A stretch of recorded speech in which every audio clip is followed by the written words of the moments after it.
Nah, udah sampai nih di lapangan. Yuk bang, situ panggil tuh si Palen. Oke, bawa lu deh. Palen, gue minta tolong dong. Minta tolong apa, Gibran? Palen, tolongin dong, bilangin kedua cewek itu kalau gue sama adek gue lagi berantem lapang basket BTW. Oke, pasti mereka mau menembak dua cewek itu. Palenda, Teja, itu kakak Adi lagi berantem di lapang basket. Oke. Masa sih? Semoga kembar. Kaget. Masa sih?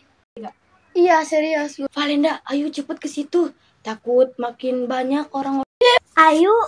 Lah, mana? Lah, mana bener sepi kerontang begini ngadi-ngadi nih si Palen. Awas, yaudah puter balik yuk. Yuk.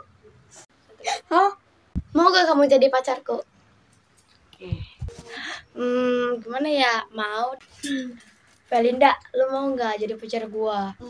Gak mau deh, tapi bohong.